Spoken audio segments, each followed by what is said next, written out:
Olá, irmãs, a paz do Senhor Jesus Cristo. Estou enviando este vídeo, como vocês podem ver, é o tema 13. É o tema 13, a continuação. Este vídeo vai falar um pouquinho do cativeiro assírio, que eles tomaram o reino do norte, e sobre o cativeiro babilônico, que tomaram o reino do sul.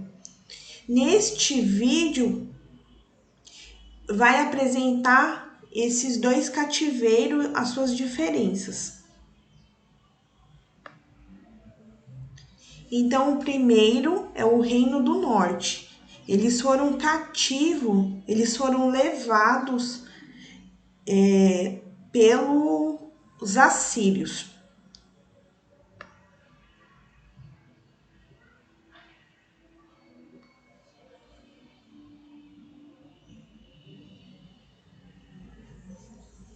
Aguarda só um pouquinho que este vídeo está sendo carregado, mas logo mais vai aparecer para vocês.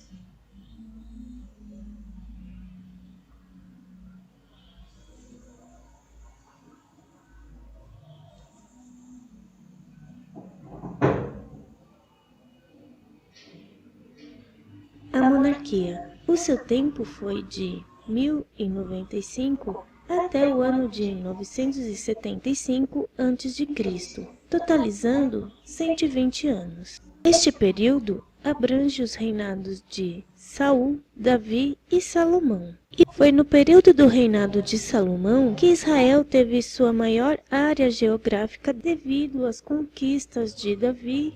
Salomão chegou a dominar do Eufrates até Gaza, porque dominava sobre tudo quanto havia da banda de cá do rio Eufrates, de Tífisa até Gaza, sobre todos os reis da banda de cá do rio, e tinha paz de todas as bandas em roda dele. Salomão governou bem no princípio. Ao envelhecer, tornou-se idólatra e teve inúmeras mulheres provenientes de povos pagãos. Por isso, Deus trouxe a divisão do reino. Sucedeu, pois, naquele tempo que, saindo Jeroboão de Jerusalém, o encontrou o profeta Aías, o silonita, no caminho, e ele se tinha vestido de uma veste nova, e sós estavam os dois no campo. Aías pegou na veste nova que sobre si tinha, e a rasgou em 12 pedaços, e disse a Jeroboão: toma para ti os 10 pedaços, porque assim diz o Senhor, Deus de Israel: eis que rasgarei o reino da mão de Salomão, e a ti darei as 10 tribos. Porém, ele terá uma tribo por amor de Davi, meu servo, e por amor de Jerusalém, a cidade que elegi de todas as tribos de Israel, porque me deixaram e se encurvaram a Astarote, deusa dos Sidônios, a Quemos, deus dos Moabitas, e a Milcom, deus dos filhos de Amon, e não andaram pelos meus caminhos para fazerem o que parece reto aos meus olhos, a saber, os meus estatutos e os meus juízos, como Davi, seu pai. Em 935 a.C., morreu Salomão. O novo rei passou a ser Roboão, seu filho, o qual provocou a divisão já predita pelo profeta Aías e retardada por Deus em consideração a Davi.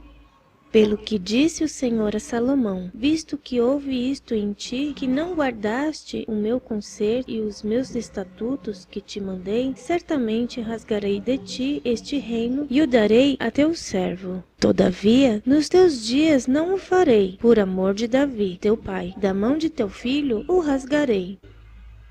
O reino então ficou dividido. A divisão do norte passou a chamar-se Israel. Nas profecias é também chamada de Efraim e Samaria. E teve 10 tribos. Seu primeiro rei foi Jeroboão I. A religião oficial adotada foi o culto ao bezerro. Jeroboão importou tal religião do Egito. Ele também trouxe o baalismo, um culto indecente e desumano a Baal e sua consorte Astarote.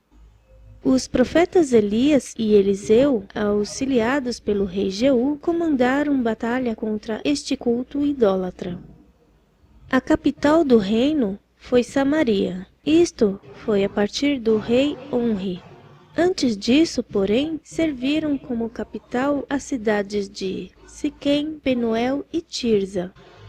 Em 734 a.C., o reino começou a ser levado em cativeiro para a Síria. Nesta ocasião, o rei assírio Tiglat-Pileser III levou em cativeiro a parte norte e leste deste referido reino. É chamado Cativeiro Galileu. Nos dias de Peca, rei de Israel, veio Tiglat-Pileser, rei da Assíria, e tomou a Ijon, e a Bel-Bet-Maca, e a Janoa, e a Quedes, e a Zor, e a Gileade, e a Galileia, e toda a terra de Naphtali, e os levou para a Síria. Em 721 a.C., outro imperador assírio, Sargão II, completou o cativeiro do reino de Israel, levando o restante de seus habitantes para a Assíria. No ano 9 de Oséias, o rei da Assíria tomou a Samaria e transportou a Israel para a Assíria, e fê-los habitar em Hala, em Abor, junto ao rio Gozã, e na cidade dos Medos. A Assíria enviou povos de seus domínios, inclusive de Babilônia, para repovoar a cidade de Samaria. Assim se deu a origem à religião mista dos samaritanos, que se prolonga até nos tempos do Novo Testamento. E o rei da Síria trouxe gente de Babel, e de Cuta, e de Ava, e de Ramate, e de Fervavaim, e a fez habitar nas cidades de Samaria em lugar dos filhos de Israel, e tomaram a Samaria em herança, e habitaram nas suas cidades. Porém, cada nação fez os seus deuses, e os puseram nas casas dos altos, que os samaritanos fizeram, cada nação nas suas cidades, nas quais habitavam. Assim, estas nações temiam ao Senhor e serviam as suas imagens de escultura, como fizeram seus pais. Assim fizeram também seus filhos e os filhos de seus filhos até o dia de hoje. E este é o motivo porque os judeus não se comunicam com os samaritanos. O reino de Israel durou cerca de 250 anos. Teve 19 reis, sendo Oséias o último. Todos adoraram o bezerro. O pior dos monarcas foi Acabe. E o melhor foi Jorão, que quebrou a estátua de Baal, porém adorou o bezerro levantado por Jeroboão. Nenhum dos 19 reis procurou levar o povo ao encontro de Deus. Estes foram considerados reis maus. Por hoje é só. Não perca o próximo vídeo.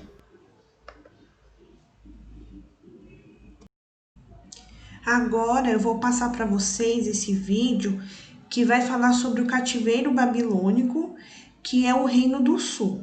É um vídeo de mais ou menos 10 minutos.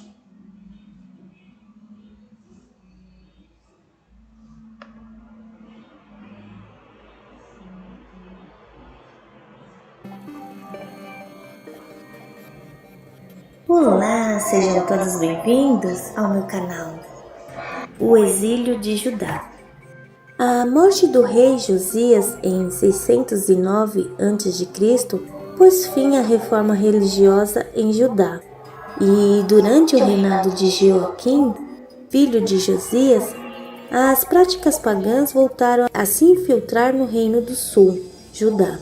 O profeta Jeremias repreendeu Joaquim por explorar o povo e construir um palácio luxuoso com os frutos dessa exploração. Ai daquele que edifica a sua casa com injustiça e os seus aposentos sem direito, que se serve do serviço do seu próximo sem paga e não lhe dá o salário do seu trabalho. Além de ordenar o assassinato do profeta Urias por profetizar contra a cidade e a terra, Joaquim se opôs pessoalmente ao profeta Jeremias e queimou um rolo com palavras de Jeremias que Jeudi havia lido diante do rei. E sucedeu que, tendo Geodi lido 3 ou 4 folhas, cortou o rei com um canivete de escrivão e lançou-o ao fogo que havia no braseiro, até que todo o rolo se consumiu no fogo que estava sobre o braseiro. Jeoaquim se tornou um vassalo de Nabucodonosor no ano de 604 a.C., mas incentivado pelo Egito, se rebelou 3 anos depois. Nabucodonosor só tratou dessa rebelião no ano de 598 a.C., quando ordenou que Jeoaquim fosse preso com cadeias de bronze e levado para a Babilônia. Foi nessa ocasião que Jeoaquim morreu, aos 36 anos de idade, não se tendo certeza de que se ele morreu de causas naturais ou como resultado de uma conspiração. Jeremias profetizou que Jeoaquim não seria sepultado de forma honrosa. Portanto, assim diz o Senhor, acerca de Jeoaquim, filho de Josias, rei de Judá. Não lamentarão por ele, dizendo, ai, irmão meu, ou ai, minha irmã, nem lamentarão por ele, dizendo, ai, Senhor, ou ai, majestoso. Em sepultura de jumento o sepultarão, arrastando-o e lançando-o para bem longe, fora das portas de Jerusalém. A segunda deportação. Jeoaquim foi sucedido por Joaquim, seu filho de 18 anos de idade, que reinou por apenas 3 meses e 10 dias. No ano de 597 a.C., Nabucodonosor cercou Jerusalém e Joaquim se rendeu. Nabucodonosor sitiou a cidade de Judá e no 2º dia do mês de Adar, 15 ao 16 de março, tomou a cidade e prendeu seu rei. Nomeou um rei de seu agrado para a cidade e trouxe consigo para a Babilônia um grande tributo. Na segunda deportação, Nabucodonosor levou para a Babilônia o rei Joaquim e sua mãe, esposas, oficiais e governantes da terra, bem como toda a guarda constituída de 700 homens valentes e 1000 artífices e ferreiros, num total de 10.000 pessoas, entre as quais pessoas estava um jovem aprendiz de sacerdote chamado Ezequiel. E transportou a toda a Jerusalém, como também todos os príncipes e todos os homens valorosos, 10.000 presos e todos os carpinteiros e ferreiros. Ninguém ficou, senão o povo pobre da terra. Assim, transportou Joaquim para a Babilônia, como também a mãe do rei e as mulheres do rei, e os seus eunucos, e os poderosos da terra levou presos de Jerusalém à Babilônia. Também levou consigo os tesouros do palácio real e objetos de ouro que Salomão havia feito para o templo do Senhor. Lá na Babilônia, Joaquim recebeu uma pensão da corte real. Vários anos mais tarde, depois da morte de Nabucodonosor em 562 a.C., seu filho, sucessor Amel-Marduk, libertou Joaquim da prisão e permitiu que comesse à mesa do rei para o resto da vida. Evil-Merodach, rei da Babilônia, libertou no ano em que reinou a Joaquim, rei de Judá, da casa da prisão. E lhe mudou as vestes da prisão, e de contínuo Joaquim comia pão na sua presença todos os dias da sua vida. O cerco a Jerusalém. O profeta Jeremias amaldiçoou Joaquim e declarou que nenhum de seus descendentes se assentaria no trono de Davi. Este homem está privado de seus filhos, nem prosperará algum da sua geração, para se assentar no trono de Davi e reinar mais em Judá. Nabucodonosor escolheu Matanias, tio de Joaquim, para ocupar o trono de Judá, e mudou seu nome para Zedequias, convidando-o a apresentar-se diante dele lá na Babilônia no ano de 593 a.C., para jurar lealdade. Porém, alguns anos depois, Zedequias deu ouvidos aos egípcios e se rebelou. A Babilônia reagiu com violência. Nabucodonosor e seu exército acamparam em torno de Jerusalém e levantaram barreiras ao redor da cidade. Uma invasão dos egípcios, sob o comando do faraó Ofra, obrigou Nabucodonosor a levantar temporariamente o cerco a Jerusalém. Porém, conforme Jeremias havia predito, os babilônicos voltaram. Jeremias defendeu a rendição e foi lançado numa cisterna, de onde foi transferido posteriormente para o pátio da guarda. Em julho do ano de 586 a.C., a fome em Judá se tornou tão severa que o povo não tinha mais o que comer. O inimigo penetrou o muro da cidade e o rei Zedequias e seu exército fugiram durante a noite, mas foram capturados nas campinas de Jericó. Zedequias foi levado para Ribla, na Síria, onde, depois de testemunhar a morte de todos os seus filhos, ficou cego e depois foi deportado para a Babilônia, preso em cadeias de bronze. A terceira deportação. Um mês depois que os babilônicos penetraram o muro de Jerusalém, Nebuzaradã, comandante da guarda imperial, queimou o templo do Senhor, o palácio real e todas as casas de Jerusalém e derrubou seus muros. Nebuzaradã levou para o exílio o povo da cidade, os que passaram para o lado da Babilônia e os restantes da população, deixando apenas o povo mais pobre da terra para cuidar das vinhas e campos. Nessa terceira deportação, a maior parte dos habitantes de Judá foi levado para a Babilônia. A quarta deportação. Os babilônicos nomearam Gedalias, um judeu de família nobre, para governar sobre Judá. Mas pouco tempo depois de sua nomeação, Gedalias foi assassinado por Ismael, um membro da família real. Vários dos judeus restantes fugiram para o Egito, apesar das advertências proféticas de Jeremias para que permanecessem em Judá. Então todo o povo se levantou, desde o menor até o maior, como também os capitães dos exércitos, e vieram ao Egito porque temiam os caldeus. Outro grupo de judeus foi exilado lá na Babilônia no ano de 582 a.C. Esta pode ser, então, descrita como a quarta deportação. O trauma do exílio.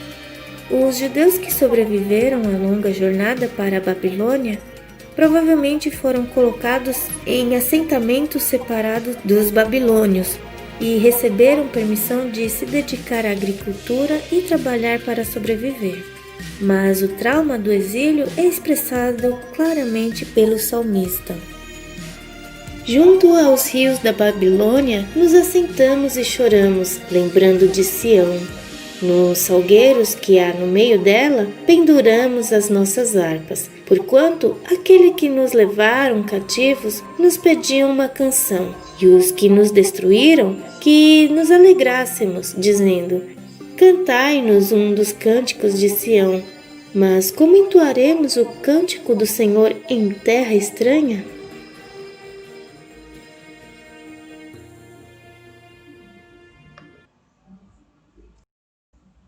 Esses dois vídeos apresentados eu retirei do YouTube por esta mulher chamada Carmen Marione.